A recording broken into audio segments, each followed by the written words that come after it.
As we think about membership and leadership in our congregations, we need to remember that our current churches are based on a model that go back to the mid of the 20th century. This was a model that was an institutional model that tended to be self-perpetuating, serving the members of the congregation. This model is a legacy of the World War II generation and the wild growth we had in the United States after the Second World War. As the baby boomers grew into adulthood, many of them took on roles as the World War II generation aged out. But as the baby boomers move into their 60s and beyond, the next generation, Generation X, doesn't seem to have the same interest in supporting the institution of the church. This is distressing to the remaining members of the congregation. There are committees to staff and board positions to fill. But the younger generation questions some of the tasks that they're asked to fill. Is it really worth spending 200 volunteer hours for a $300 fundraiser? Do we really need a committee to do fill in the blank? And the millennial generation, the generation that is just now entering young adulthood, have hope for the future, but they're not sure that the hopes and dreams that they have for a better world can be fulfilled by the church as we know it now. The kind of church that we've traditionally thought of as a vibrant church is a program church that offers things like Sunday school and other activities for personal development and fulfillment. Service was usually for the church by serving on a committee or the board of trustees. There was also a social component, spending time together in small groups.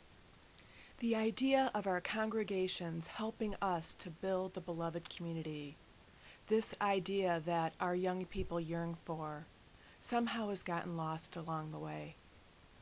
Instead, what we've been offering is a way to teach people how to become members of our institutions. Instead, what we should be doing is offering them a path of their own faith formation. A faith formation grounded in Unitarian Universalist traditions and sensibilities. A faith that will enable them to go out and build the world that they dream about. In other words, we need to offer a path for those who come to our congregations to develop the depth and ability and vision to equip them to go out to make the world a better place. So how does leadership formation figure into this?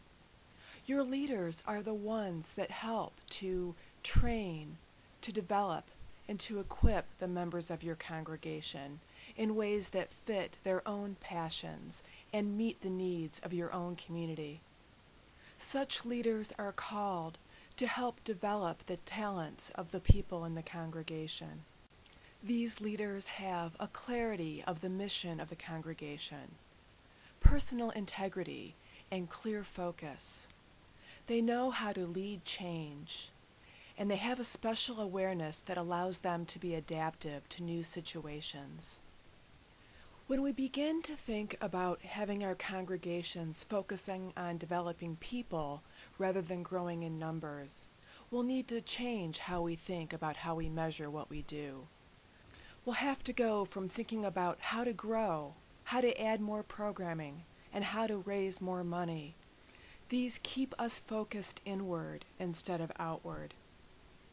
Instead, we should think about how we can help our members build the beloved community.